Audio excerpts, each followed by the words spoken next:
It was the design of Angelo Ricci, Joe Zanuck, and Manuel Silva to call on the terrible old man.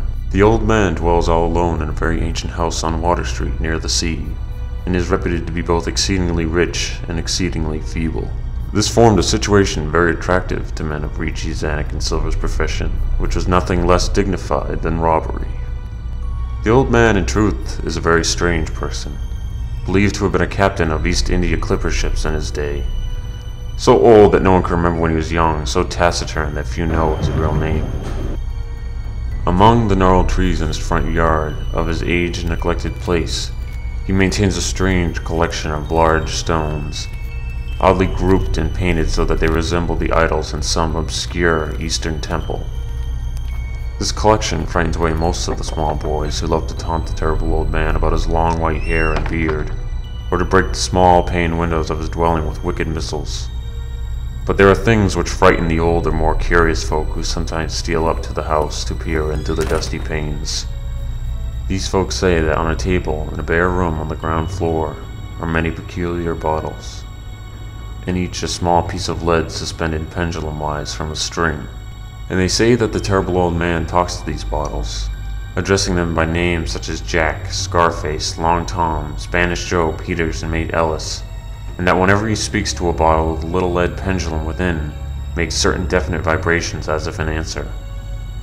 Those who have watched the tall, lean, terrible old man in these peculiar conversations do not watch him again. But Angelo Ricci and Joe Zanuck and Manuel Silva were not of Kingsport blood, and they saw in the terrible old man merely a tottering, almost helpless graybeard who could not walk without the aid of his knotted cane.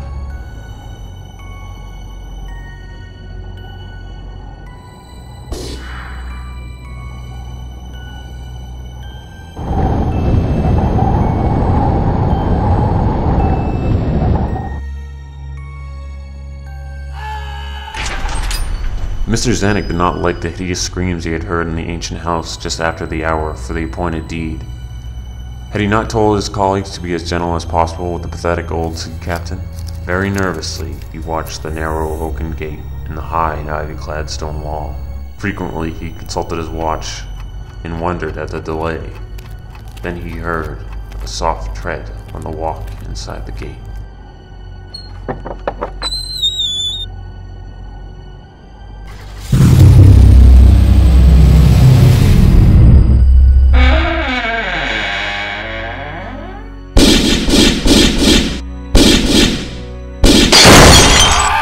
Little things make considerable excitement in little towns, which is the reason that Kingsport people talked all that spring and summer about the three unidentifiable bodies horribly slashed, as with many cutlasses, and horribly mangled as by the tread of many cruel boot heels, which the tide washed in.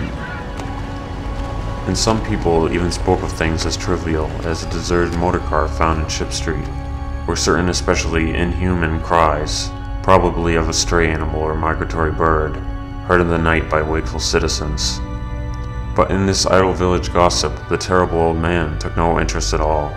He was by nature reserved, and when one is aged and feeble, one's reserve is doubly strong. Besides, so ancient a sea captain must have witnessed scores of things much more stirring in the far-off days of his unremembered youth.